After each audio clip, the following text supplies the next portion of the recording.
What's up, everybody? Welcome to Tuck Rule Takes, episode. What are we on? 29, I think.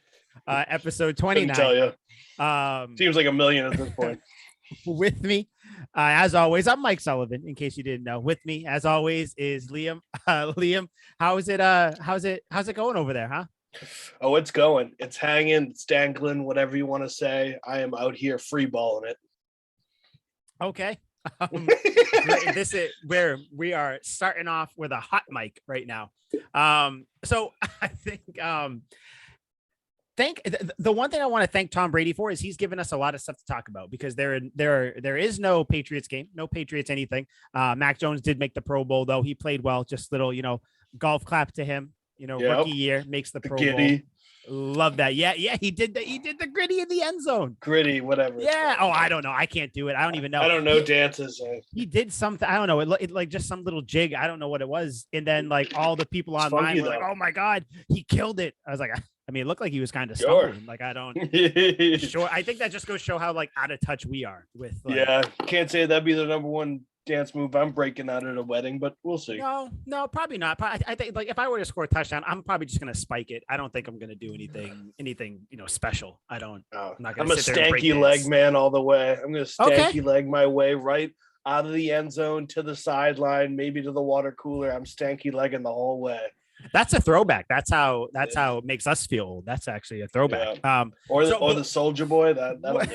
Oh, see, that is a throwback, but that's when you break that out. You break that out at a wedding.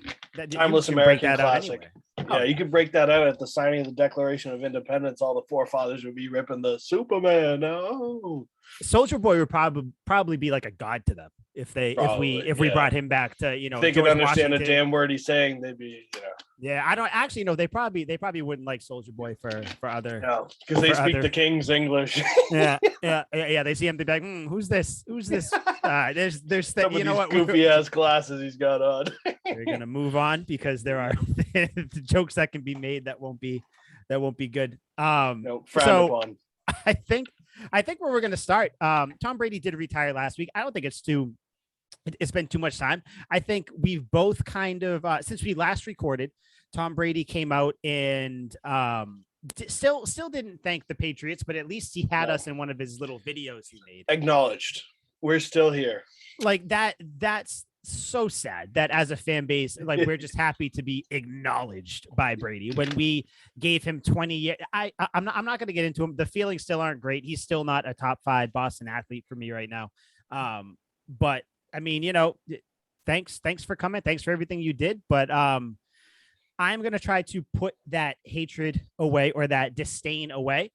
Liam, I think we have tallied up 5. I got a couple honorable mentions too, but our 5 favorite Tom Brady moments in his 20-year career here, something that I think should be shouted from the rooftops. He thinks that it shouldn't even be labeled on Twitter at all or any social media.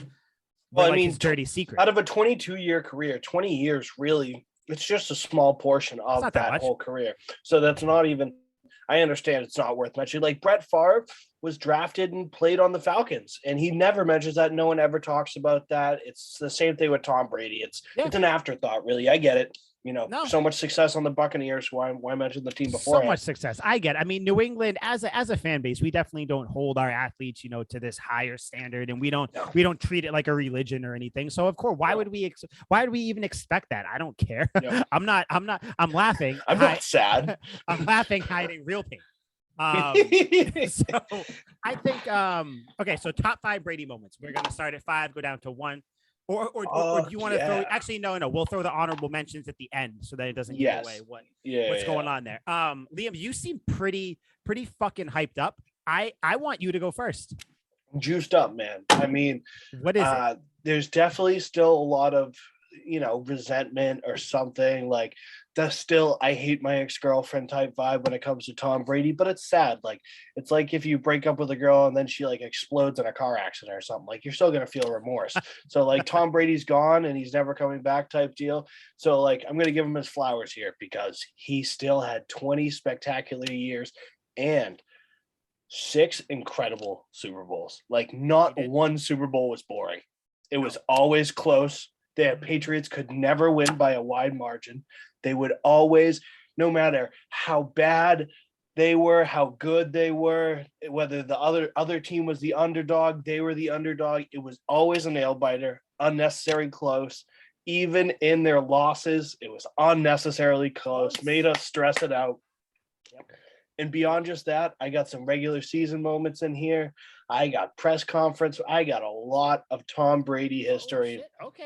Experience in his 20 years in New England. And I just got to share. I got to live this out here, kind of reminisce, take a walk down memory lane with me, Mike. So we'll start at 5. I will. Yeah. Start at 5, work our way down to 1, then we'll throw some honorable mentions in there, or just any other ones we think of once we're done. All righty. So this was a tough one. This my number 5. It's so tough here. Like, these last ones are not significant games because Tom Brady's had too many significant games to really count. But this was one of my favorite moments as a Patriots fan. Okay. All hope seemed lost. We were in the doldrums. This was that weird in-between period after we had won 3 Super Bowls and before we had won the other 3, and we're just in no man's land. And things looked bleak. The receiving core was subpar, to say the least. We had headlining our receiving core, Julian Edelman, of course, always holding it down. But beyond then, Aaron Dobson, Kimbrel Tompkins, and Austin Collie. Talk about bleak. Murderers Row. Yes, and Austin Collie was good in his heyday. This was not the good Austin Collie. This was him at the tail end when he showed up to the stadium in a walker. This dude was over the hill, to say the least, and very concussed at this point. I'm talking about 2013, Week 6. The New Orleans Saints come to Foxborough to play the Patriots, and all hope seems lost. I'm psyched up for this matchup. Drew Brees versus Tom Brady. The Saints take a late lead. Tom Brady gets the ball back. I'm like, it's go time. The 2 greatest quarterbacks in my lifetime going at it. Fuck you, Peyton Manning, are going at it on my TV screen. And what does Tom Brady do on the first drive of this comeback? Long pass. No one around except for a Saints player who picks it off. With 2 minutes to go, Tom Brady throws it clean to the other team, picked off, stunned silence across the room. You would have thought a bomb just went off. All you hear is like after a bomb blows up near you and you can't hear anything, silence. Yep. Sure enough, Patriots defense comes in clutch, gets the stop. Patriots get the ball back with under 2 minutes to go. I believe it was 1:38 on the clock, might have been 1:12. And Tom Brady drives down the field. Incredible displays, converting 2 fourth downs, one of which was to Austin Collie. We were so desperate we had Austin Collie in this game. Oh, thank God. All culminating in a Julian Edelman deep pass to get down to the red zone. And then Kimbrel Tompkins in the corner of the end zone. The incredible call by Scott Zolak where he's like, Brady's back. Flipping out. Where's the beef? Yes, I can still hear it. I can feel the chills riddling up my arm right now thinking about that. Kimbrel Tompkins beats Jabari Grier in the corner of the end zone. And that was just one of those moments where it's like, damn, we have no one. Edelman's out here carrying. Earlier in the game, I don't know if you remember, Amendola did an end around and got slapped by Malcolm Jenkins, knocked unconscious and kicked out of the game. So he was done. That's why Austin Collie was even in this game. Mm-hmm. Edelman was carrying, and then Aaron Dobson didn't do anything ever, so it was all on Kimbrel Tompkins. He was going to be the only one to lead this comeback here because they were double, triple, quadruple teaming Edelman. Yep. We're not getting him the ball. Gronk was out for this entire season, so he wasn't even relevant. It came down to Tom Brady and an undrafted wide receiver, and he still got it done. Just one of those moments where it's like, this guy can really do anything. Like, goddamn, if we have Tom Brady, it's all right. It was one of those like jokes where Tom Brady's pulling guys out of the stands from Southie and they're going out there and playing with them. He's getting it done. That's the root of where those jokes came from. Because Tom Brady was playing with a bunch of squids. Kimbrel Tompkins went to the Raiders and did nothing. Cut out of the league. Nothing. Yeah. Do you know, you mentioned Tom Brady was pulling people out of the stands for that game. Do you know one of the people that he could have pulled out of the stands? Actually, not in the stands, up in one of the luxury boxes. No. Me. Really? Yep. Yeah, I was at that game. So my dad used to work for Gillette Stadium. So I I've should have gone had you to suit up, or at least your dad. I have gone to oh no, it would have been me, not my dad. I've gone to that's mean. I'd hope I I went hope to he doesn't listen to this. actually the games I've been to, I was at the game against the Ravens where Amendola threw the pass to Hogan, or was Amendola threw it to Edelman. Edelman threw it to Amendola. Yes. I was at that one. That was a playoff game. Yep. Oh yeah, it was a playoff game. Look at Mike Big Ball. I was at one of the ones against the Broncos where Gronk made that big catch where he like kind of a one-handed catch like that. Wow, you're there for some memorable moments. My dad was at the Brewski game, the old Brewski game where he threw the the stands. Oh yes, that's iconic. But wasn't that Gronkowski catch game the one where Brandon Browner basically decapitated Wes Welker and it ended up being an interception going the other way? Yes, because I remember we all booed like a son of a bitch when that happened. I remember. Good. Yep. Oh yeah. Yep, So yeah, Wes Welker. That's iconic. Good for you. Quick round of applause, dude. I'm jealous. It's you nice. Witnessed history. Like I watched it on TV. My old fat self, like you were there. Yeah, but you know what I wasn't there for, and I'll never let my mom live this down. My dad also got tickets to Red Sox games before. They went to a Red Sox game. I normally go to all of them. This time my mom was like, Michael, I want to go. I was like, okay, Mom, you can go. Guess who she met? She has a picture with Tom Brady. He went up there in their little box, their little suite thing, has a picture with him. She sent it to me. I was legitimately angry with like one of the first times I've ever been like actually angry. I was like, this son of a bitch. Angry is an understatement. This should have been me. No wonder you moved to Florida. I would have emancipated myself right there. I have no parents. They died in a church fire when I was 3. I'm an orphan. I live in Florida. That would have been my MO from there out. I was so angry. In fact, when Brady retired, I was like, oh yeah, Tom Brady retired. Like last week, my mom was like, oh yeah, I know, I saw it. And I was like, I'll still never live it down that you got to meet him. And she sent me the picture. She was like, oh, this picture? I was like, you are lucky you were my I will fly back. God damn it. You son of a, okay. That's a good one though. I remember that. What are you going to color it? I'm not going to color it. I'm not going to color anything. I remember that game though. That was awesome. I thought Kimbrel Tompkins was going to be the next big thing. He was the furthest thing from, he might've been, no, not a bigger bust than N'Keal Harry. No one's a bigger bust than N'Keal Harry. Even Aaron Dobson was better than N'Keal Aaron Dobson was good. He just dropped the ball. That was his thing. Aaron drops it. Aaron Dobson was pretty bad. He was pretty bad. I think Kimbrel Tompkins was better than Aaron Dobson. Oh, definitely. He had some great games. Like he had some pretty good games. He did, but then he just died. I don't think he's super irrelevant. Dead. I hope he's not actually dead. Okay, good moment. So I was looking. This was actually the first thing that came to mind, and it is number 5 for me. Let me just kind of set the scene for you. Do you remember a little thing called Deflate Gate? Deflate Gate. Yes, that was horrible. In fact, just came out this week that the NFL kind of screwed the Patriots on Deflate Gate. But they mention it. 7 years too late when once Brady retires. Get out of here. Thanks for the honesty anyway. At least clear the air, dickheads. Stupid. So Tom Brady suspended 4 games, unceremoniously, unnecessarily, just unjustly, inhumanely suspended 4 games. So what he do? Came back against the Browns. In this game, he threw for 406 yards, 3 touchdowns. Pats won 33-13. What stands out to me, though, Tom Brady, I had it written down.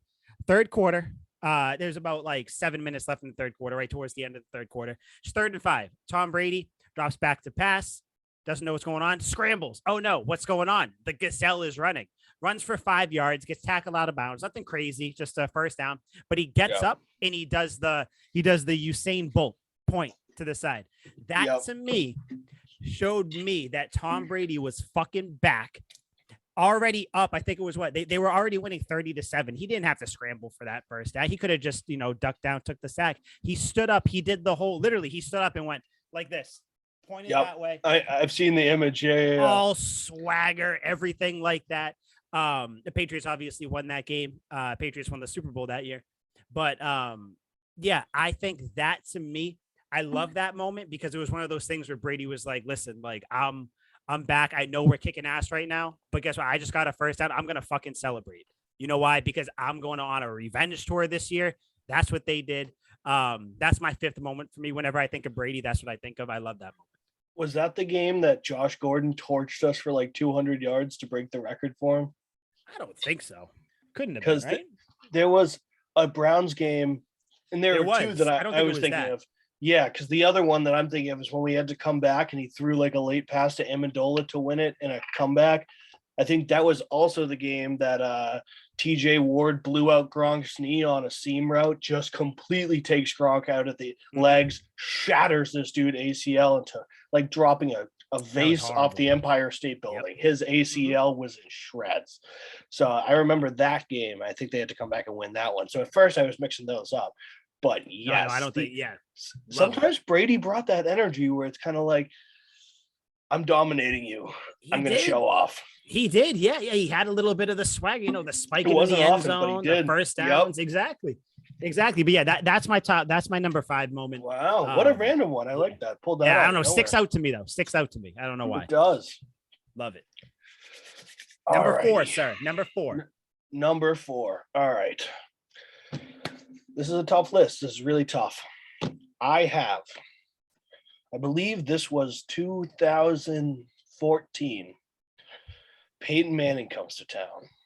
A legendary performance. Peyton's been crushing it on the Broncos. He had a crazy comeback the week beforehand against the Chargers, and everyone like, the sheriff's in town. Oh, like flipping out about Peyton Manning. I'm like, no, don't worry. Was he ever actually called the sheriff like that much? Because I feel like that's something that happened after he retired. All of a sudden, it was like, oh, the sheriff. I never fucking heard that. Oh, I heard it all the time. It made me want to drive a nail into my forehead. You're lucky. It makes me want to do that too. Oh my God, the sheriff, my ass. And it showed because the sheriff built up a 23-point lead against Tom Brady and the Patriots. So, that's the sheriff. You're in jail at that point. You're locked up. Call it quits. Game over. You'd think. No.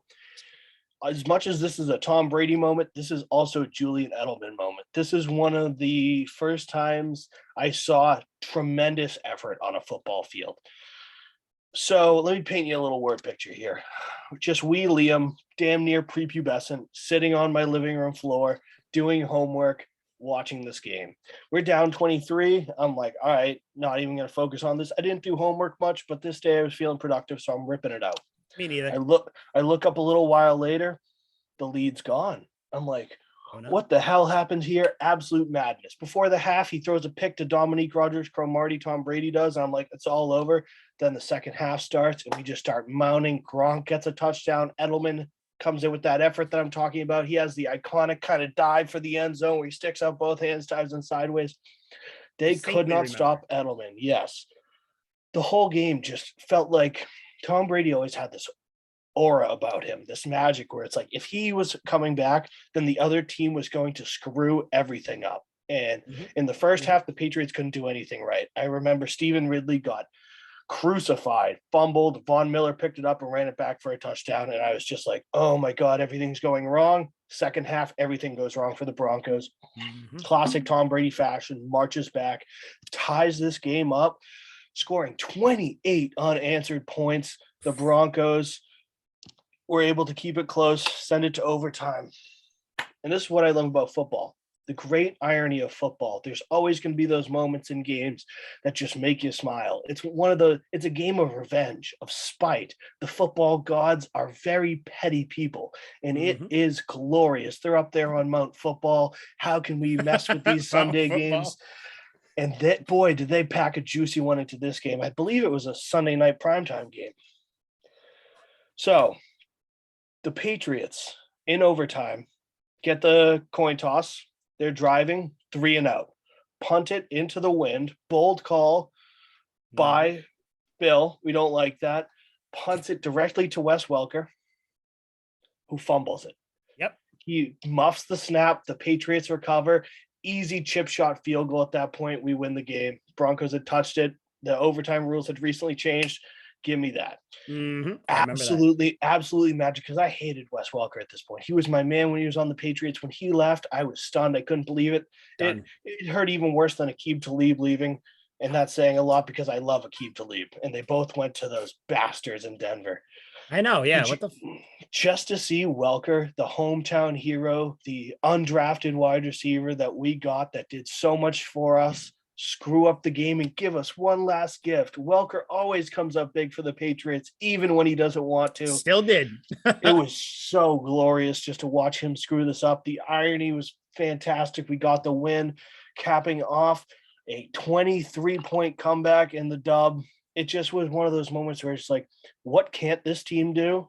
Mm-hmm. Especially what can't Tom Brady do? It's so crazy. And this is a trend that's going to probably go through this entire list. It's like teams just can't do anything right if they have a lead on Tom Brady. And it's so weird. I've never seen anything like it. Probably will never see anything like it again.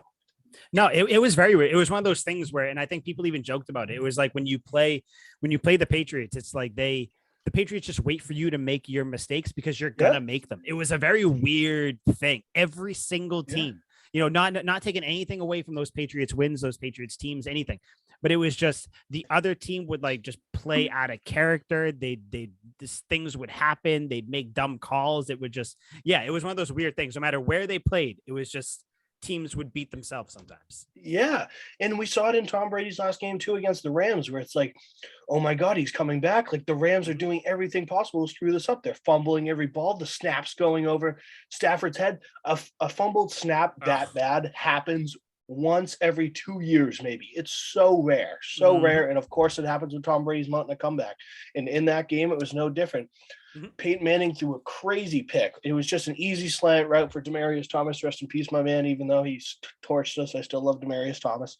Mm-hmm. Not because he's dead, because I liked him beforehand. But if I didn't like him beforehand, I would state I still don't like him, but rest in peace. He throws a crazy pick to, I don't know if you remember, Alfonso Denard. Of course, I remember number 37. I thought he was going to be like the next. I thought he was going to be sick. Thing. He wasn't. No, he wasn't. But he did have a pick six against the Colts and Andrew Luck in the playoffs, which was pretty tight. We ended up routing them like we always do. But it's just one of those moments where it's like, damn, now there's that moment where the Broncos can't do anything right. Sure enough, Patriots come back and win. I just love the pattern here. We're going to see this a lot in the list going forward. Yeah. That's I not forgot about that game. But I think there's just so many good games that you just kind of like they get swept under the rug. Yeah, I remember that was just another one of Brady's great games. And that's why it sticks in my craws because it was against Peyton Manning. I'm like, I know, exactly. Because those games you get up for. Those games you get up for, which right now there aren't really that many quarterbacks that you get up for like that. No. Maybe Mahomes is the only one, I would say. You talk about playing with your emotions when you're like so up like that. Like you're talking about, yes, we get psyched up. Peyton Manning's coming to town. Oh my God, they're up 23. You want to kill yourself by halftime. Yep. You're like, all right, somebody, instead of beer, you're like, somebody get me a tall glass of cyanide. This game's over with. Yep. And then sure enough, you go from the darkest depths to fuck you guys, we won. Comes back. Yep. Oh yeah. No, there's another big game where that happened too. Yes. So for my number 4, this one's more of a generic one, and I think you'll kind of understand why. When I think of Tom Brady, because what I wanted to do, I didn't want to look any up or anything like that. I was just like, you know what, I'm going to say Tom Brady, just kind of what comes to mind. So that Browns thing with the first down point. This is our personal top 5. No, it doesn't that came to mind. Secondly, it's not an exact play, and I don't know, maybe you can think of one. Tom Brady, I don't know what the stat is, if there is a stat that exists. Tom Brady has to be the most successful quarterback sneaker of all time.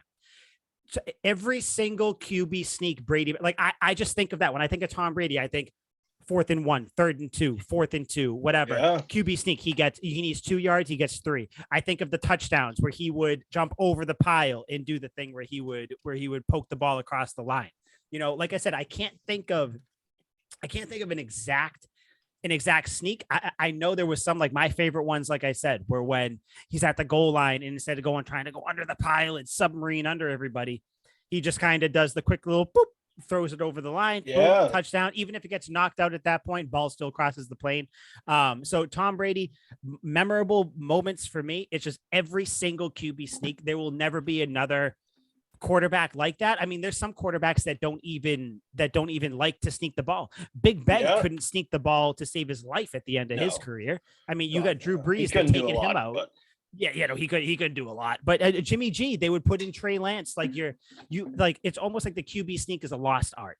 It is. So I think just quarterback sneaks in general, Tom Brady, I think that's something he'll be known for in New England. It's a dumb thing, but QB sneaks, love them. Every single one. Favorites, though, when you would poke the ball over the goal line. Yes.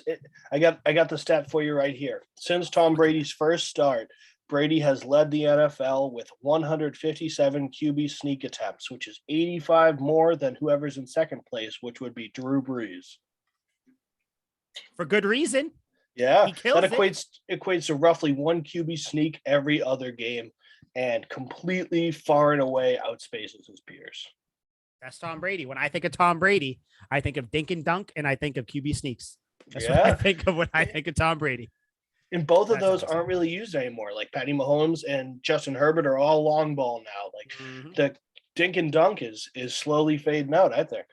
Yeah, no, it is. Except there is a quarterback, number 10, just went to the Pro Bowl, plays up in New England. He likes to dink and dunk a little bit. He does. So, yeah, it's funny how that happens. I think he will carry the torch of the dink and dunks. Joe Burrow, too, by the way, does dink and dunk a little bit, too. People forget because Jabari Chase is so good.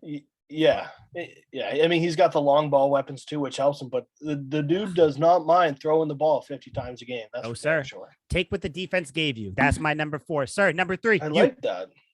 That's a moment in history right there. All right, number 3. So this is so fun because I don't know. We have no idea what the other one's going to say. Yes. So I'm very excited. We haven't talked at all, and I didn't put any numbers on this. So I have my 5 moments, and I'm just putting them in order right now with how I see fit.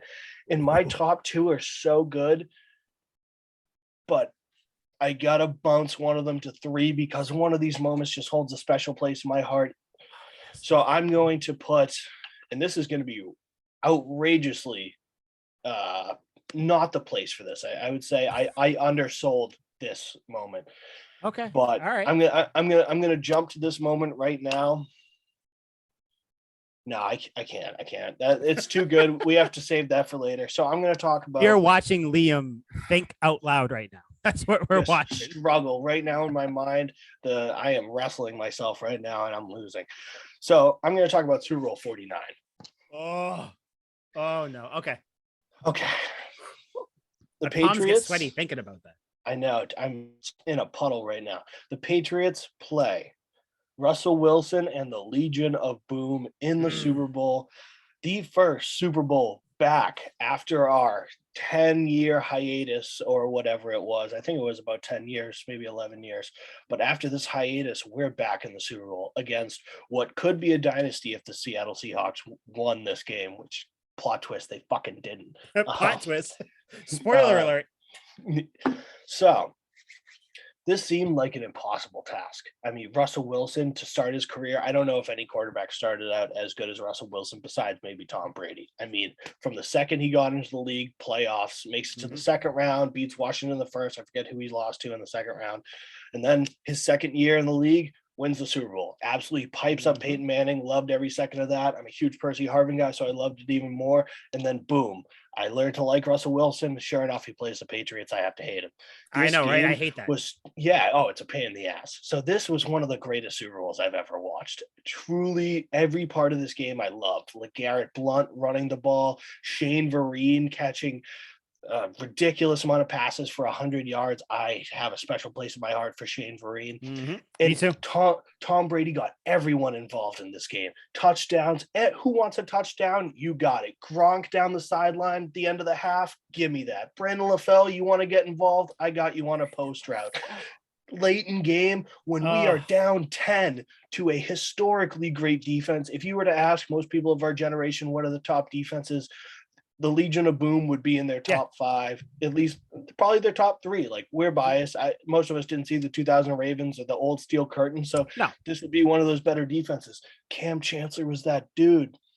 In the defining moment of that game, Edelman runs over the middle, gets bundied by Cam Chancellor. Absolutely rocks Edelman. He kind of stumbles back, gets back up, and runs for a couple extra yards. Had a concussion. Down. Yes, easily. Concussion City, population number 11. But he got right back up, fought for more yards. Even though he was down, he got right back up, looked like he was going to the end zone. I just love the gritty toughness from that. And when we're down 10, all hope seems lost. 8 minutes to go, down 10. I'm like, we're fucked. No one's been able to stop this defense all year. They smoked Peyton Manning the year before 43-8. So I'm like, we're already that better Super there. Bowl. Yes, incredible. Literally can't get enough. I will watch that if I'm ever in a drought, need something to get me going, get me erect, get the flag up the pole. That does it. So all hope seems lost. It's a bleak time right now, and Tom Brady finds Amendola in the back of the end zone, gets it close. We get the ball back. Sure enough, Edelman runs a crisp in and out route, dices the backup corner because their starting corner broke his arm on the it was horrible. Drive. Horrible. Tom Brady threw a pick to, I think his name was Lane. I forget his first name. Completely destroys his arm. Yeah, Lane.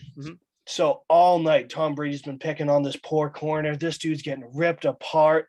Edelman torches him one last time, gets the touchdown. We're up. Everyone knows what happens. The Seahawks are driving. Long pass down the sideline, and it's the David Tyree catch all over again. Curse bumbles it 4 million times and catches it. Devon Harmon, who one of the few times he didn't have ball awareness because he always had late game picks, jumps right over him, doesn't bother to make a play on the ball, thinks it's incomplete. It wasn't. They are down at the 5-yard line. It's over. They hand the ball to Marshawn Lynch. Hightower makes a stop at the 1. You're like, okay, they run it again here. We're fucked. Let him score. Bill doesn't take a timeout. The clock's running down. It's under a minute to go. I'm flipping out, screaming at my TV. I'm like, Bill, take the timeout. Bill, what are you doing? They're going to win. What the fuck? Yep. I've never questioned Bill, and I try not to question Bill, and I stopped questioning Bill after this because I am losing my mind, sweating out of I was sweating in places I didn't know could sweat. I know. Yep. And what makes it the best is the sideline mic when I forget who the assistant coach was at the time, where he's like, Butler, get in there, and they just Malcolm go. Yep. Yes, that was it. Yep. And last second he sprints out there. My man, who's in jail right now, so it's not a great look that I love this guy, but I don't care. He could murder a family of 5 with a hatchet. I love this guy, Brandon Browner. Yeah, he very well could have. I think it was just tax evasion, but hard to say. But incredible press off the line. Completely screws up the route. Busts Ricardo Lockett right off the jump. Sets the whole play in motion. Belichick had been practicing this play all week. The film came out after the game. Everyone was like, I can't believe Bill was practicing that play. It came down to the play Bill had known. And the genius didn't let us down. Malcolm Butler made the great play. Super Bowl, baby. I remember this game. I was up in New Hampshire at this point still. I was watching it with my then girlfriend, now wife. Nice. I was watching it at my Congrats on the sex. Following through. There was we were watching with my parents, right? So we're all sitting there. I'm sitting on the arm of the couch because I can't sit down at this point. Because I'm watching that fucking pass where he bobbles it and catches it. I remember I had my hat on just like this, took it, chucked it into the kitchen, went around, and I don't swear in front of my parents. It's just one of those things. I went in there, fuck. What the hell? Oh, I'm yelling. My dad's like, come back. I'm like, no, this sucks. This shit always happens. Wife beater, man. Yelling. Oh yeah. Like typical, like Kyle, white boy, Brad, like punching through like drywalls. Like Eminem in that Rihanna music video, which putting fists in the drywall. That was me. I'm a big Eminem. I probably watched that video that day, getting ready for it. So I remember because how it was. So I walked around our island. As I came back in, I was like, this is bullshit, blah, blah, blah. They ran it. They almost scored. I was like, just let them score. Just let them score. What? This is stupid. And so in my head, I'm doing the math. I'm like, okay, we'll have this many seconds left. Brady can go down. What can we do? Blah, blah, blah, this and that. And then Malcolm Go happened, and then the rest is history. But yeah, it was just a wild roller coaster of like a couple minutes. Like, what a game. Insane. It's like one of the greatest Super Bowls ever. I think there was like 30 something seconds left on the clock after the pick. Like, could Brady make a game-winning drive in that time? You would have needed a touchdown. A field goal wouldn't do it at that point. Absolutely insane. So Tom, so that was actually this similar. This was my honorable mention. I had Tom Brady in the fourth quarter in this game. down 10 points. Do you know Tom Brady's stats in the fourth quarter of this fucking game? No. 13 of 15, a buck 24 and 2 touchdowns against That's the greatest defense, against a top, the greatest defense I have seen with my eyes. Yeah. Like just like me. That's Jimmy Garoppolo's whole game stat line. Insane. That game, one of my favorite Super Bowls. Of course, everybody talks about the Falcons one and the first one against the Rams and, all these, but that game, because it was really a back and forth, good plays, bad plays for every team. Patriots get down by 10, and then you kind of see Tom Brady takes over, but then the catch, and then you're Brady like, oh my God, they're threw 2 gonna picks run it too. Yeah, he threw a pick to Bobby Wagner. I was like, dude, stop it. Kind of a sneaky fact. Tom Brady doesn't always have great Super Bowls, statistically speaking. The ones he does have great Super Bowls at, he doesn't win. No. But yeah, that was that game though. Yeah, that was God, those are the games where you watch them and I still get like palms sweaty, knees weak, arms heavy watching it. Cause I'm like, the Patriots might lose this game. They might lose this game. They might lose full well knowing they're going to win. But I'm like, this is it. This is it. Like, this doesn't make sense. You're looking at the time. You're like, they win this. That's pretty fucked up. I'm second guessing myself. Like, I know they win, but it doesn't seem like they're going to. So I don't know what's going on. And it all seemed like fate was pointing in the direction of the Seahawks to win. Like, do you remember that Chris Matthews dude, the wide receiver who was bagging groceries like 3 weeks before the Super Bowl?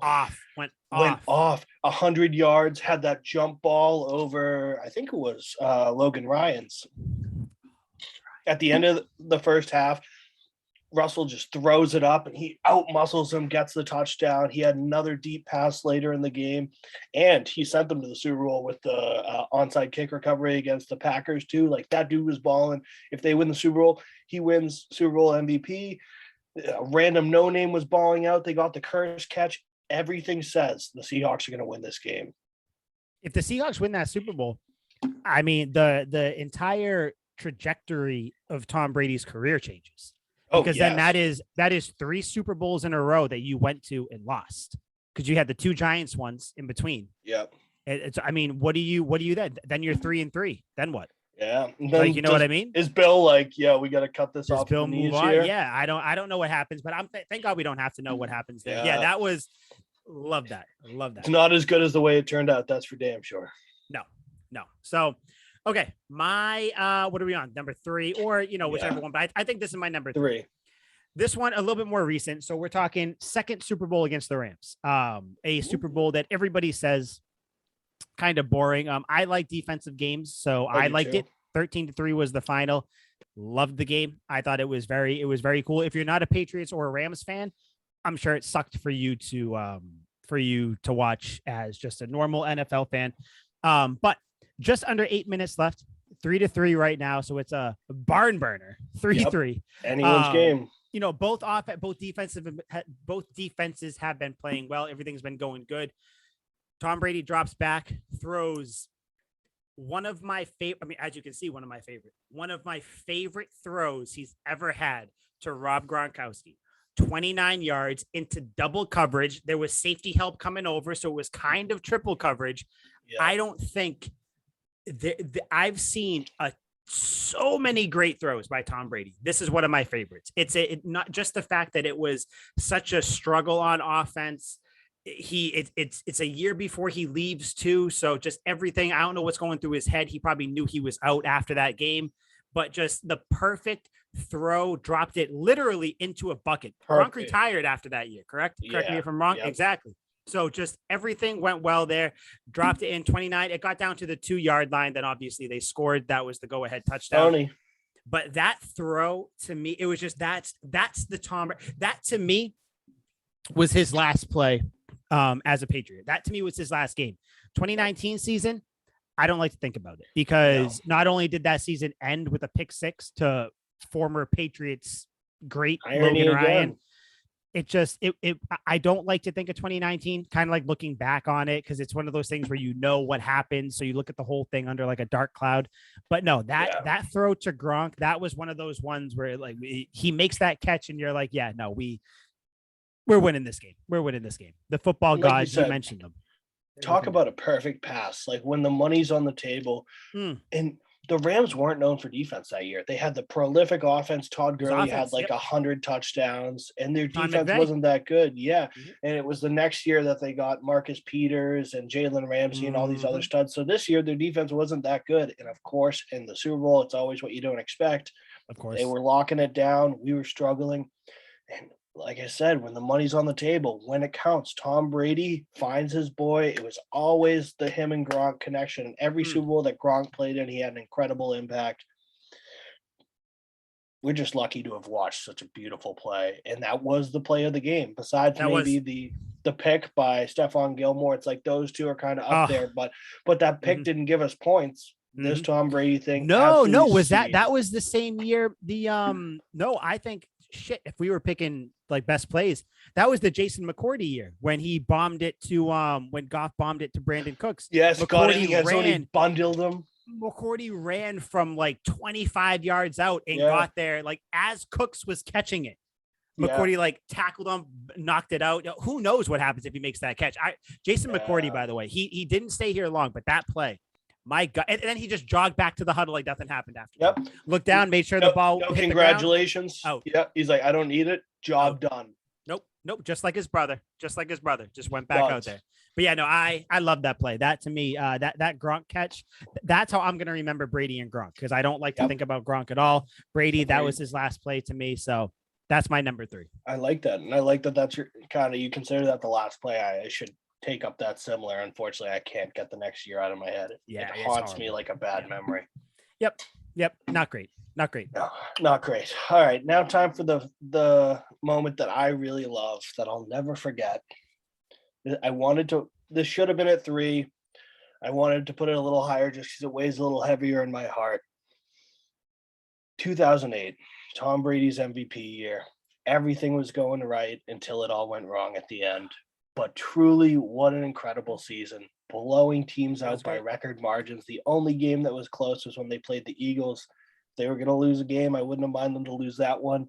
And the biggest trouble they got was from the backup, AJ Feely, because Jay Feely was the kicker. AJ Feely was out there balling on the Patriots. They still won the game, undefeated season. Week 17 is where my moment comes in. Everyone knows the soundbite. Brady to Moss in the record books, just an absolute bomb. Crazy game, back and forth the whole way. I hate Plaxico Burress. I'm happy he shot himself in the cock. They threw him the touchdown. He had this crazy catch where he just kind of leans back, grabs it like that, one-handed, touchdown. Giants take the lead. Stupid. I hate him, but that was a cool fucking catch. So effortless. And then to take the lead, to seal the game, Patriots win, undefeated season. Brady completes his 50th touchdown pass to Randy Moss, which also breaks the record for Randy Moss. Both of them simultaneously break their records. Tom Brady wins MVP that season. That was complete bliss as a Patriots fan, where it's like, we're untouchable. I can't believe this is the greatest offense I had ever seen up till that point, and I will still argue it's better than the Broncos. I don't care how many touchdowns Peyton threw. I don't care how many points they scored. Yeah, no. It was just a match made in heaven. Tom Brady never had a guy like Moss and will never have a guy like Moss ever. Nope. No one's close. Moss is the second greatest wide receiver in my eyes. It's Jerry Rice number 1 to you? Fuck no. Who's number 1? That dude sucks. It will be Terrell Owens, baby. T.O. It's T.O. time, baby.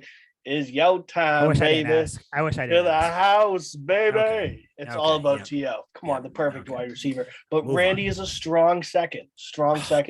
And this moment will just forever live in my mind.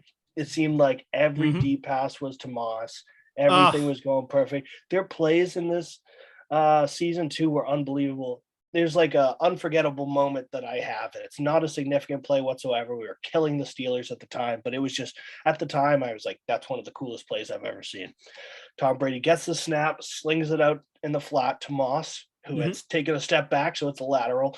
Moss drops it. One of the rare drops from Moss, picks it back up, slings it back to Tom Brady, who throws it down the field to Jabari Gaffney for a touchdown.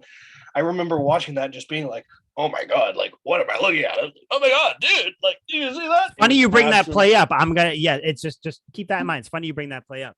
But yes, that was just one of the most prolific plays to me. Like everything worked out perfect. Even when Moss made the mistake, it worked out perfectly. It gave Gaffney more time to get open. And hell, Tom Brady didn't throw a perfect pass. Gaffney had to kind of stop to get back to it, and the corner still couldn't stop him. So that was an unbelievable moment. Just the whole season was fantastic, but it seemed fitting to pick this play. I just remember the euphoria I felt when I saw Brady to Moss to beat the Giants. It was truly glorious. The best part about that is they ran the same. I'm sure they ran the same. Obviously, they ran the same play right before that too. Brady missed him. He missed Moss. So Moss came back to the huddle. Brady said, "Run it again." Hit him. Touchdown. The rest is literally history. Talk about the Steelers and how inept are you as a team where it's like, all right, let's just run the same play again. We screwed that up. And the defense is like, yeah, go for it. They're dumb. So speaking of the Steelers. So that was yours. That was your full. Okay, cool. Steelers that year. Same year you're talking about. There was a second-year safety named Anthony Smith. Anthony Smith will not go down in any Hall of Fame history books, nothing. He will go down in the history books as being one of Tom Brady's bitches. Anthony Smith, before the game that week leading up, they were interviewing him in the locker room. He said, "Yeah, no, I guarantee a win." Mind you, he's talking about the 12-0 New England Patriots at this point.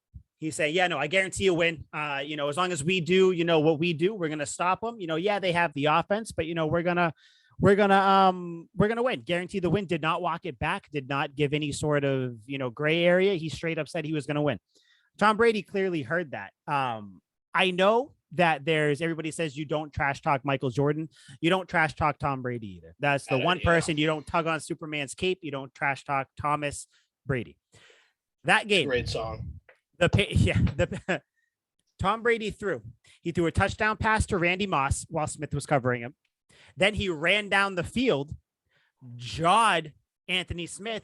James Harrison came over, bumped Tom Brady. Tom Brady talked shit to both of them at that point. Did one of these to him through the fingers, like the mad parent, like kind of, you son of a bitch. So yeah, but the fact that Tom Brady threw a touchdown to Moss, ran all the way to the end zone just to talk shit to Anthony Smith, who was covering Moss on that play. Awesome, but it does not end there.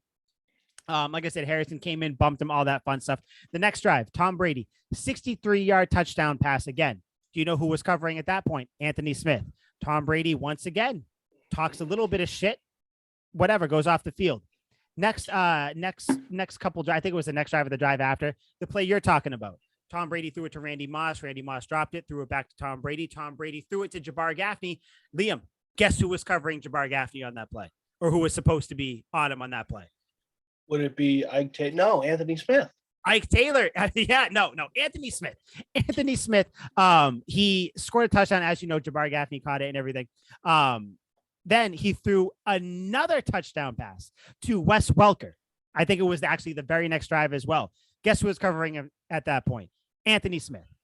Now, again, these times, Anthony Smith may have not been the sole coverage on there. It may have just been his zone. The Steelers were playing a little bit of zone man, all that fun stuff, whatever they were doing. And after that touchdown to Welker, there was a little scuffle again because Brady talked a little bit of shit. And then the Steelers players started to, do what they normally do. They're sore losers. So they started talking shit to some Patriots players, pushes were pushed, words were said, all that fun stuff. Tom Brady ended that game 399, 4 touchdowns. After the game, Tom Brady admitted that he talked shit. He said that he probably, they said, Tom, what did you say? He was like, I don't want to say it because it's not something I would say in front of my mom. Bill Belichick. They asked Bill Belichick about it. Bill Belichick said, yeah, well, and I quote, "We've played against a lot better safeties than him." Cold-blooded. Bill Belichick, Mr. Stoic, Easter Island head ass, say a thing. Not saying anything. So that's what happens when you guarantee a win against the Patriots. Not only do you have Tom Brady talking shit, you have Bill Belichick, who does not talk shit at all. Bill Belichick was talking shit. I love that. That showed to me Tom Brady. He has that fire, which you like to see, which hopefully we see in Mac Jones at some point when he earns the right to be able to do that. But yeah, it was just one of those things where it furthered the whole narrative where it's like, don't give the Patriots any bulletin board material ever, or this happens. I don't know why Mike Tomlin wouldn't have just benched him. Like, they're clearly targeting you. I didn't even realize it was all those touchdowns. Like, after the second at one, I'm questionable. After the third one, I'm like, get this dude out of here. Let alone all the other ones. I'd be like, all right, dude, clearly you're in your own head. You can't do anything right. Get off the field. Not even just like them talking shit. Like Bill talked his shit. Brady was doing it on the field, but they abused him. Like, Mike Vick treats Rottweilers better than they treated Anthony Smith. It's absolutely atrocious what they did to that man. I guess someone was hurt, or someone got hurt earlier in the season or the game before or something, or a couple games before. So he kind of got thrust into the starting role. I forget who got hurt. Someone did. But that even goes to show more. Dude, you're a second-year player. You're not even really a full-time starter. You're going to guarantee a win? What? I'm sure Tom Brady was looking at that like, who the who does he think he's talking to? So, yeah, I love that. I love those moments from Brady and the Patriots and Belichick when they do that type of shit. So that's you got to have stones to do that, because you're putting all your chips in the middle here. As a second-year guy, you're like, we're going to fuck this dude up, and I'm going to be the reason for it because I'm bringing this to light. I'm going to lock them down. So you're either going to become a legend or completely irrelevant, and we know which one he became, because he is not a household name by any means. Nope. No, I forgot his name. I had to literally Google Patriots Steelers safety because I had no idea what the guy's name was. Who's the dude that got piped up by every Patriots? Oh, okay. Yeah, right. Like, come on. Oh, Anthony Smith. Yeah, okay, Tony, sit down. But yeah, that's my number 2. I love that. I love that game. Bloodbath. Loved it. And it's even better that's against the Steelers. Fuck that franchise. Always makes it better. Fuck the Steelers.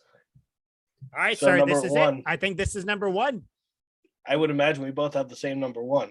So I think we might have. My number 1 is kind of just I don't think we do. We did. I guarantee you we did until I changed it. But okay, you go. What's your number 1? I mean, it's got to be the 28-3. I watched it the other day with my dad, and there's nothing like it. It's just like you said with the Seattle game where you're watching it, you're like, how does this happen? When you watch a full game and see all the plays that unfold, every single play from the loss of yard tackles, like the Patriots blowing many opportunities, and you're expecting the comeback and they go 3 and out, and you're like stressed out. You're like, you're rewatching a game from years ago and they go 3 and out when they need to come back. And you're like, what was I thinking at this time? Like, this is an absolute nightmare. And it all unfolds in front of you. And at the end of it, you kind of sit back and sigh, and you're like, right, that's how it went down. That was this game. Truly, just like the Peyton Manning thing, just like the Rams melted down, just like every other team melts down when they have a lead. There was nothing like this. Nothing. Falcons' odds of winning up 28-3 were 99.9%. A guarantee. That's Purell makes that guarantee killing germs. And Arthur Smith came down on the field, the Falcons owner, remember? 100%. And he should, because you have no reason to think you're going to lose. Absolutely none. I don't care if Jesus is under center in his flip-flops and gown. You are guaranteed to win. And it all fell apart. I couldn't believe what I was watching. All the big plays happen in all the right moments. They obviously have this lead. The Patriots fight back due to some heroics by our Lord and Savior, James White, of course, who very much deserves Super Bowl MVP in this game. Damn right. Very respectable. Tom Brady gave him the truck because that's what he deserved. He should have got the title. I'm just going to say he won Super Bowl MVP. I'm always going to say he won Super Bowl MVP. Yeah. But the multiple moments where it's like Dante Hightower forces a fumble, we get the ball back, and then they go on another long drive. We obviously score off that. And then we miss the extra point after that. So it's like, oh my God, I forgot about that. Yeah. So we missed the extra point, and I'm like, oh my God, like, we're still down. We can't get a break. We can't even get an extra point. Nothing's going right for the Patriots. Even when they scored, I'm like, this all looks bleak. The following drive, blown coverage. He dumps it off to Devontae Freeman. wide open, legs it down the sideline. Just when I think he's going to get tackled, cuts it back inside, sheds a tackle, and he gets like a 50-yard gain. Yep. I'm like, they're in the red zone. And then a bomb to Julio Jones, toe taps it on the sideline. I'm like, oh my Great God. catch. Stunning. And Eric Rowe, who's normally not that good, played that as good as you possibly could have. You know, top effort on Nothing him. He could have done. Nothing he could have done. Got mossed. It happens. Good D, better out. And then, like I said, it all just falls apart. Sack. Jake Matthews holding, pushes them right out of the red zone. Yep. And sure enough, what looked like a guaranteed score to put this game out of reach and no more Patriots comeback. The Patriots fought so hard to even get in this spot, and the comeback's not going to happen. Pushes them right out of the red zone. They punt it. Tom Brady has to drive 91 yards, I believe it was, which tied for the longest drive of that season that they had to do. He did it with ease. If we're talking about unsung heroes, Malcolm Mitchell catching 6 passes, 5 of which went for first downs. Dude was so reliable, played one fucking year and balled out. I know, yeah, but he's got some mental things. I hope he's doing well, but yeah, he would have been. It seems like it. I was looking him up the other day. He just had a lot of knee issues, and now he reads children's books, some of which that he writes in hospitals for children. So, like, you know, cool story. Talk about a career too. Imagine him. He's like, you know, played in the league 1 year, went 1 for 1, won the Super Bowl, had 5 first downs in the Super Bowl, completed the greatest comeback in history. It's like, yeah, you really doesn't get more illustrious than that. That dude's shooting 100% from the field. So kudos to him. But just everything was perfect in this game. It was a marvel to watch. Words can't do it justice. This was the game, another Brady moment that's going to go down in history, but even it would have been bad at the time, but now it's good. It's when he threw that pick to, what's his name? Robert Alford. Yeah, Alfred, and he dives, tries to get him, misses, and there was that newspaper clipping that was going to go out, and it's him sitting there. Just like defeated, hands in his lap. Because I think at that point they were down 20. They would have been down what, like 20-0 or 21-0. I think at that point. Yeah, 21 to nothing, maybe 21-3. Yeah, with that pick. So it was just one of those things. But like you said, dude, that game, that was like you could feel it. Like you could feel it coming on. Where it was like, okay, so Hightower. It's like, okay, let's not get too excited. But I think every Patriots fan at that point was like, yeah, we might fucking win. Like, we might. Like it was building. Win. They were hesitant. They didn't want to guarantee. Guarantee, but they were like, something's happening here. But kind of like, I think something's going on. And then there was the time. Then sentence. I think by the time it got to overtime, I think every Patriots fan was like, oh yeah, no, we're winning this game. Yeah, there is not a chance. We have broken the Falcons, and they're still broken, by the way. We have broken them. There's not a thing, even if the Falcons got the ball first, not a thing that was going to happen to stop them. I think it was one of those things where just the tidal wave of just momentum and emotion and everything, it was just done. There was that comeback. Awesome. And I remember Joe Buck's call. It was like, toss to White. He's in. Patriots win the Super Bowl. Yeah. Oh my God. Stunned. And they're like reviewing it. And he's like, oh, if this comes back, it'd be hard to get all the fans off. Shut up, Joe Buck. That was the same thing where I remember, I think it was Brady and Edelman are talking or like after the game, like confetti coming down or whatever, or I don't even know if it was confetti, but there were people on the field and they were celebrating. And Edelman is like, wait, no, they're still reviewing it. And you just hear Belichick come in from the background. Woo! Like, if you ever see that, you see him coming because like the camera, it was in one of those like, behind the like God. Like the videos they do for the Super Bowl. Yeah. And you see him talking. He's like, no, get off the field. Like Edelman getting upset. You literally see Belichick in the background. Woo-hoo! Like, the most serious guy coming in like a drunk guy who just saw his best friend at the party. And then he's like, oh, another review. He's like, oh no, he's in. We won. And then everybody goes crazy. Funny. That was the one where Brady holds up the trophy, yells, looks over, cries because he sees his family. That was my God. My God. Speaking of celebration moments, when they first get the touchdown, the funniest thing to see is LeGarrette Blount high step off the sideline into the end zone to tackle James White. He's like hopping in, jumps on him. The second I see LeGarrette Blount on the field, I'm like, we fucking won. You're like, we won. I just I wish, and actually I don't wish, because I love that we're the only fan base that's experienced this, but I wish that fan bases could just feel that entire game. Yeah. The entire, you go into it. I think going in, I was like, there's no way that the Falcons are going to irrelevant beat the Patriots. Like, yeah, sure. Matt Ryan, MVP. Great. Good for you. Matty Ice, undeserving of that nickname. I don't like Matt Ryan. Like, I think good for you. It's going to be a blowout. Little did I know it was going to be a blowout the opposite. Oh, it was a blowout.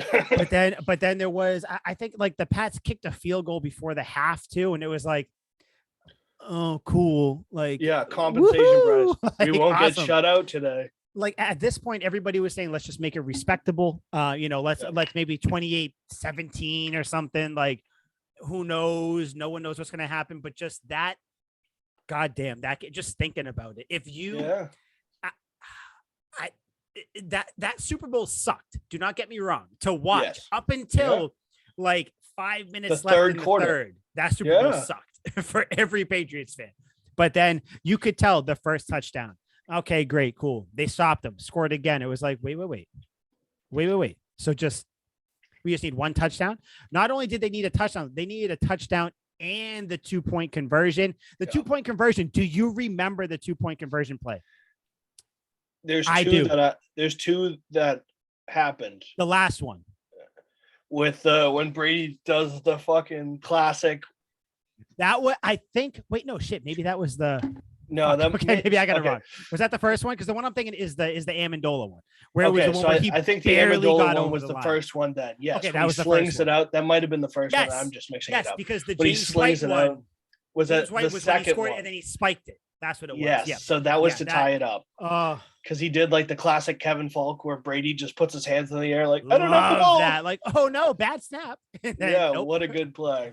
I love that. That was that Super Bowl, man. And that's the thing. For a comeback like that, there are so many of those little moments where you're like, Amendola just barely got in on that 2-point conversion. Or Brady, like, faked a messed up snap and James White ran it in. Or James White's, 2 other touchdowns.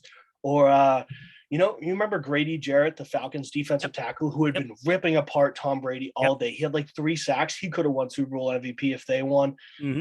And Brady throws it over the middle. It's tipped by Grady Jarrett right into the hands of Martellus Bennett for a clutch first down when we're driving to get what would be the touchdown before tying it up. Just Martellus Bennett coming up clutch because Gronk was out for that season, let alone the Edelman crazy catch when Robert Alford tipped it back down. We didn't even talk about that. That's how crazy that Super Bowl was. That There's so many moments. Is like of course some people will bring it up first, but yeah, that thing. And again, I remember Joe Buck sitting there, tipped it up, then he goes, "Oh, that's a catch. That's a catch." And he knew it right away. I remember that game because again, I was in Florida at the time, so I was at the in-laws' house, miserable. We were all miserable, the whole group of us. Same thing, wife. There's no family. other emotion to feel. All of us are upset. Don't even want to eat the pizza. I was upset. Buffalo chicken dip, push that away. Yeah, that happened. It's poison to me right now. By the way, was a bad throw by Brady because he threw that right to the Alfred. corner. That was so dumbass bad. Tipped it up. Edelman catches it. I think I jumped out of the seat. I was maybe like a foot away from the TV.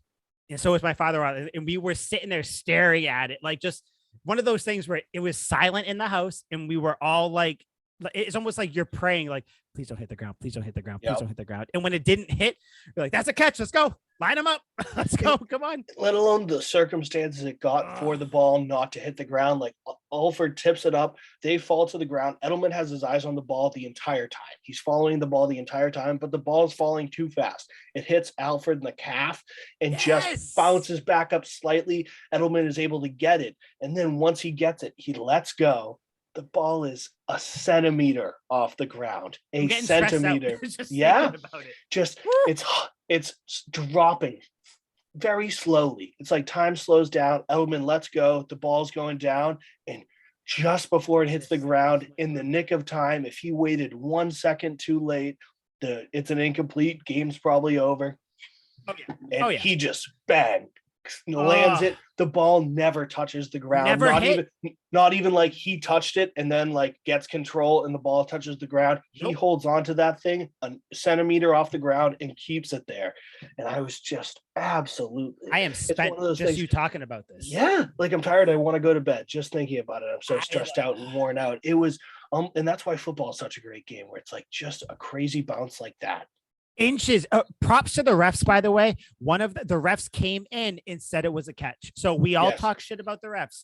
The refs called that correctly on the field, and then they challenged it. I don't remember if I think it was called the catch. Then the Falcons challenged it, or maybe it was called incomplete, and then I forget how it happened. But either way, the fact that the refs called that a catch on the field, at least one of them did. Props to them. Refs don't get enough credit, even though they crazy for a play like that to have been so visible to every camera. Like they showed the back angle basically from Edelman's ass, and you just see like, you know, his ass hanging out of the pile, and then the ball's falling. You see his hands just kind of grab it from the back end, doesn't touch the ground. The front end that everyone knows, where it shows Edelman kind of halfway out of the pile and grab it. All the cameras, they go all around, check every single one. It all shows that it was a catch. If that was in the middle of a scrum, you can't call that. You can't call that a catch. Perfect camera angles. That's just what football gods were looking down the patch that day. Yep. Damn right. Yep. Up there on Mount Football, hooking it up for the boys. So my number one, going to be really quick. Again, this is more of a generic thing. This is when I think of Tom Brady, what I think of running out of the tunnel, all the way down the field, fist bump, let's go. That to me is the Brady moment, because Brady has a bunch of good games. I don't know if he has any really, distinct plays exactly, but him just running down there, him doing that to me, that is what I'm going to remember Brady for. Pumping up the crowd. Let's go, get it done, doing his thing. That's my number one on the list. Did you have one of my honorable mentions, the Tuck rule takes. That to me was a great play. Yes, that was mine too. I wanted to put it on here.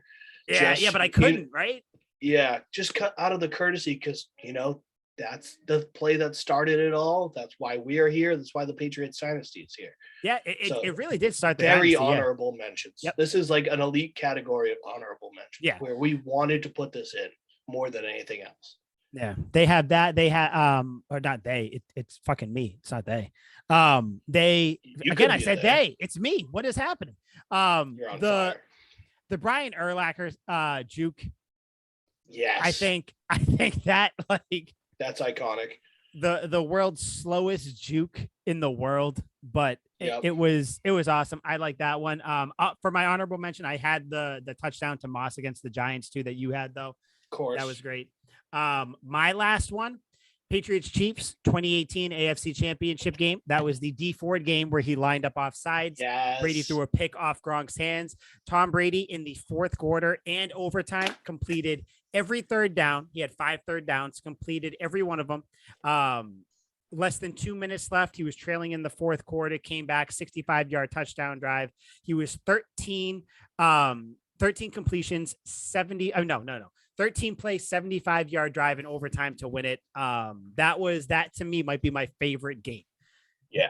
In history, because not only did you beat the Chiefs, you pushed down Patrick Mahomes, but that was the one where it was back and forth, but the fourth quarter was just a barn burner. Everybody was scoring. I think Mahomes had, he had like 7 seconds, drove his team down the field for a field goal, kicked it to overtime, and then obviously we all know Patriots went down there, kicked ass, and then obviously en route to the Super Bowl. That was the one where David Andrews is waving to the Chiefs fans after they score. He's sitting there waving to him. That was awesome. But yeah, that game to me, that's my other honorable mention. Damn, man. I wish Tom Brady said thank you to us. I know it does hurt.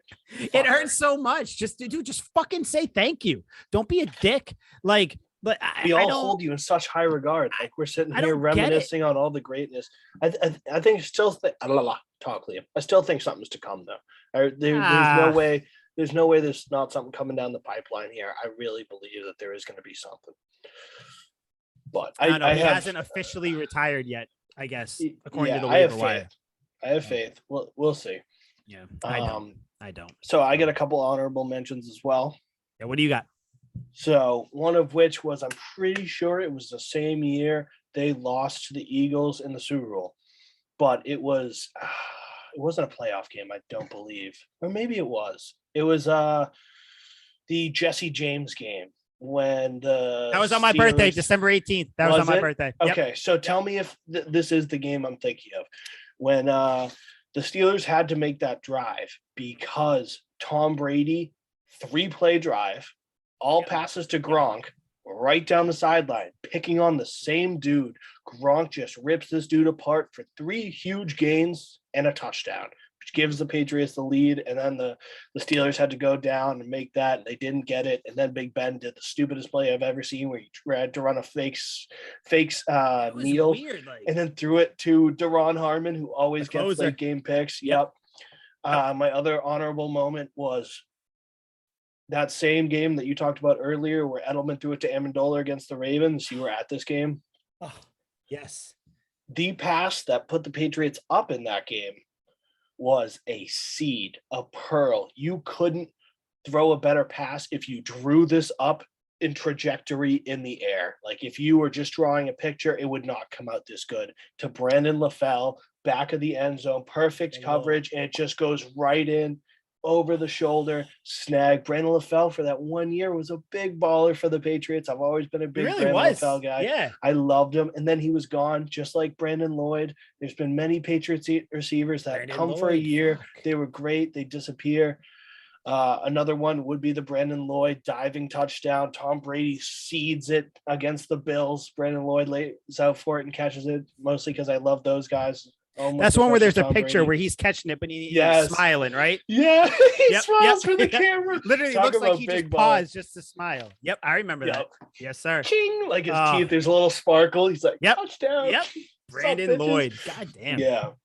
And then this was 2009, the year after Tom Brady tore his ACL, comes in.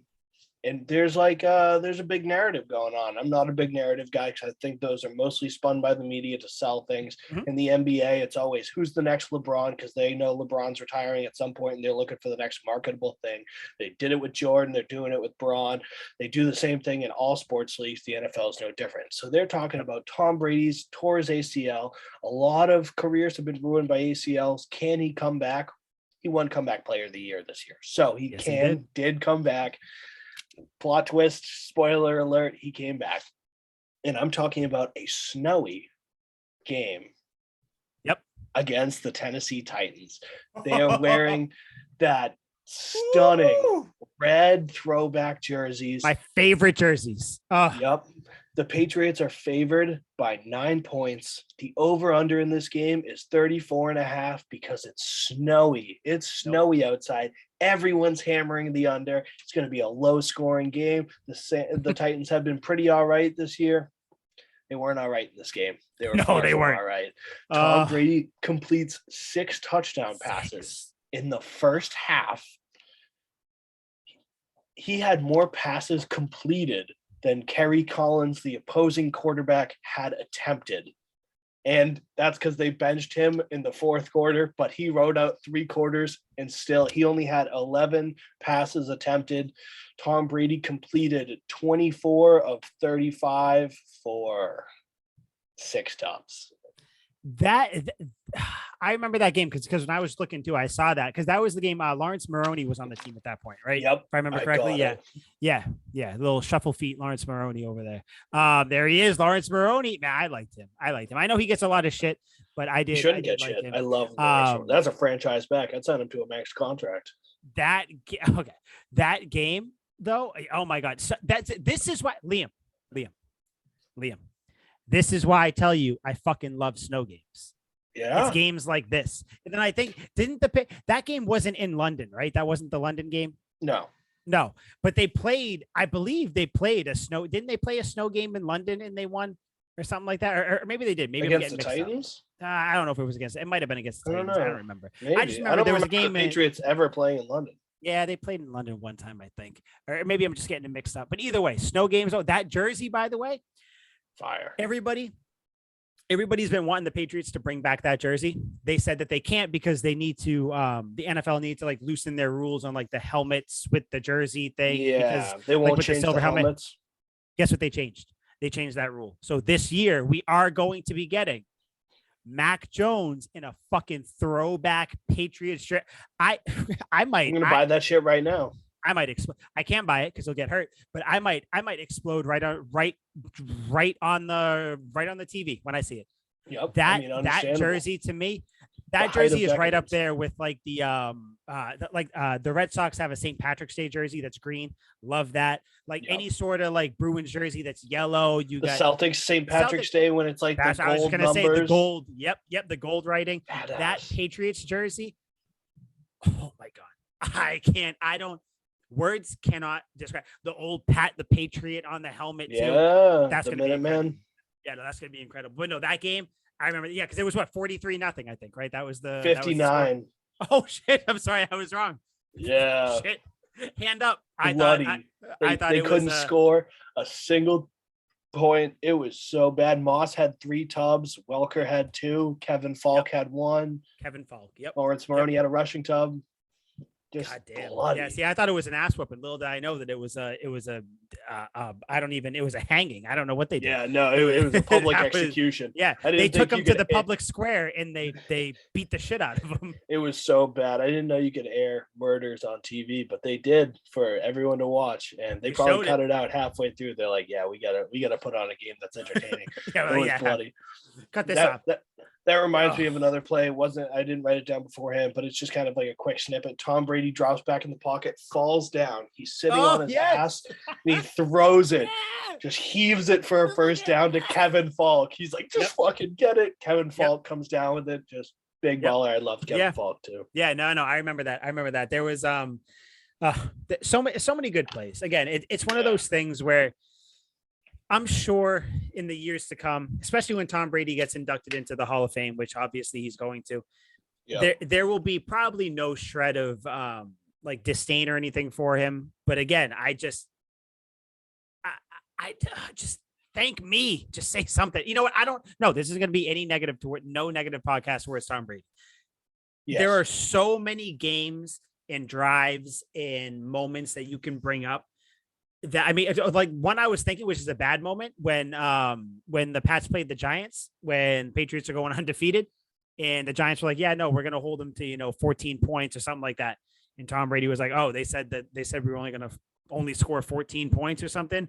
Patriots ended up scoring only 14 points that game, if I remember correctly. Yeah, bad moments too, but no, that was Tom Brady. Again, thank you for everything you did. I wish you could have ended your career here. I think that would have been great. But that's not how it works out. I will say this, Tom Brady, if you do come back and play football, to me, your legacy is tarnished in that sense. You need to stay away, bro. You need to stay away. Don't come back. I saw Scott Zolak, who I don't know why he acts like he knows things just because he was a third string quarterback. He said that he thinks that there's a chance for Brady to come back with the Niners. And it's like, no, Brady's not coming back. If he does, that's some bullshit. If he does the whole will he, won't he, I might retire, I might not. He has to play for the Bucs unless they do a Brett Favre thing and make it messy when they sent him to the Jets. Yep. Right. I can't see that happening. Seems unrealistic. No. Everyone, you just can't get enough. People want more. It doesn't matter if Brady won the Super Bowl in his last year, people would still want him to come back. He could win 3 straight Super Bowls and then retire after that. People still want him to come back for more. You're always going to want, if something's this great, he can never just get enough. There's no enough is never enough, I guess. No, he has to make the decision. I liken it to when you put an animal down. You need to be the one that makes the decision, because the fans, they're always going to want you to come back, just like as an adult, you're going to be like, oh no, but I want my animal to stay alive. No, you are the adult. You have to make the decision. You have to put them out of their misery. Tom Brady, right off into the sunset. For you. Right. Yeah, it did. Right off into the sunset, my friend. Just burst out in tears mid-podcast. All right, I'm going to go. I almost did. I paused it real quick. This is actually the edited version. I paused it so I could cry it. Now I'm back. And I'm just laughing at his pain, I guess. Laughter hiding real pain, real tears. I love it. But yeah, so I got nothing else on Brady. other than they're really like, honestly, this is almost the dead week in football where you have like the week of the Pro Bowl and everything. As we said, Mac Jones, Pro Bowl, rookie year. Yep. I don't know. I don't think he'll win. I don't think he'll win rookie of the year. I think Ja'Marr Chase is going to take that from him. But either way, he made the Pro Bowl. So, you know, when he ends his Hall of Fame career, he will have a Pro Bowl his rookie year, which is great. Yep. Speaking of Pro Bowl, that week off, Super Bowl. We're going to make this kind of quick. I don't think there's really much to say. There's really no other Patriots news to say. No hirings, no nothing. Joe Judge is back. Great. We don't know what he's doing, but but he's back. Cool. He's back, which is cool. Super Bowl though, Liam, who do you have? Super Bowl 58. What is this? 58? I think. I've never known the numbers. I can't read Roman numerals, so I don't know why they do this. Just give me like the actual. I mean, I can't read in general, let alone Roman numerals. I can. Yeah, I don't think I can read. I think I just memorized words. That's actually from Parks and Rec. Yeah, that's basically it. Yeah. Parks and Rec. But that's it. But Super Bowl, you got the LA Rams. Matthew Stafford, good for him. I'm happy he's there. A lot of great players: Aaron Donald, Jalen Ramsey, OBJ, Sony Michel, former Patriot great. Going up against the holy shit. I was just gonna say the Cleveland Browns. Can you imagine? I don't know why I was going to say the Cleveland Browns. It's not. That's a world that's turned upside down when the Browns are in the Super Bowl. It will never be. This is the Cincinnati Bengals with Joe Burrow, Ja'Marr Chase, that whole little Joe battery on their offense. Mixon, baby. Joe Cool, baby. Liam, who do you got score prediction and how good do you think the halftime show is going to be?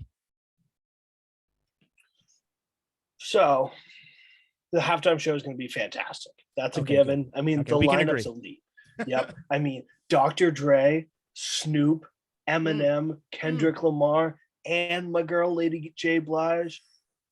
It's just, that's an elite lineup.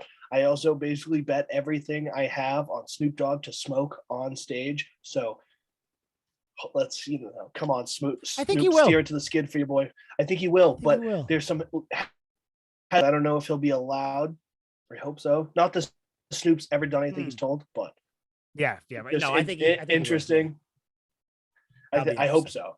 If not, then I'm going for broke. But so I'm psyched for the halftime show. It's going to be elite. One of the few ones that I'll actually watch. Besides the one when they had Shakira, I watched every second of that naked. It was fantastic. But as for the game, I'm thinking 34-31 Rams, baby. It is Matt Stafford's year. This team's stacked. I love what they're doing. I'm a huge Matt Stafford guy. If anyone deserves it, this guy has to be rewarded for the punishment, the shame, the misery that comes with being in Detroit. I would rather waterboard myself than spend 3 days in Detroit, let alone the 9-10 year career that he spent there. What a terrible experience that must have been for him. He deserves this wholeheartedly. Love Joe Burrow, Joe Cool, Joe Burr, whatever you want to call him. It's not his time right now. Plenty of games down the road. Basically, the league's wide open for him. He's got a long career ahead of him. Hopefully, he leaves the Bengals and goes to a better team. But this year is Matty Stafford's. It's the Rams' time. I have a hard time believing that Sean McVay will go to 2 Super Bowls and lose both of them. That doesn't happen often. Give me the Rams. If I'm going to guess with my heart, I like Joe Burrow. I like Ja'Marr Chase. It'd be cool if they won. And I want to disagree with you. I really do. I want to kind of be on a different end so then we can kind of have different rooting interests. The Rams are so good, dude. The Rams are so good. You got Cooper Kupp, OBJ, Matthew Stafford, Michelle and Akers back there. On defense, you got Jalen Ramsey. Weddle came out of retirement. This is going to be a nice swan song for him. And you got one of the greatest defensive players ever in Aaron Donald. And you have a tremendous Hall of Fame defensive player in Von Miller. I think the Rams win. I don't think it's going to be as high scoring. I'm going to say. What's the decision here? I'm going to go 27-23. That's going to be my Close one. score. Yeah, 27-20. I feel like Super Bowls are always close. So I feel like that's what's going to happen. 27-23. I agree with you, though. I think the halftime show will be the best ever. But yeah, I know your boys in it. I knew that was a given. You didn't even need to answer that question. I can't wait. I'm going to be up there rapping with Eminem when it happens. So, but no, I think, that's like asking the Pope if he prays. Like, come on. Yeah, obviously. That's really the only reason I'm here, people. What do you think? But yeah, I think 27 to what I say, 27-23. Yeah, 27-23. And yeah, I think Matthew Stafford finally gets one. Good for him. Solidifies his Hall of Fame career. OBJ, great player. He should get one. Aaron Donald, you can't be that good and not get one. I need great players. And I hate Jalen Ramsey, but he's good. Yeah, I'm not a fan, but yeah, I mean, you're so good. I like when great players get rings, get recognition. So good for him. But I think that's it. So we are both riding the Rams. And yeah, other than that, kind of a fun episode. And then finally next week we will have our first complete full off-season episode. I figure we'll kind of run that down, kind of do a bunch of stuff there. But yeah, that's it. So go Rams. Liam, what else you got to say before we dip out?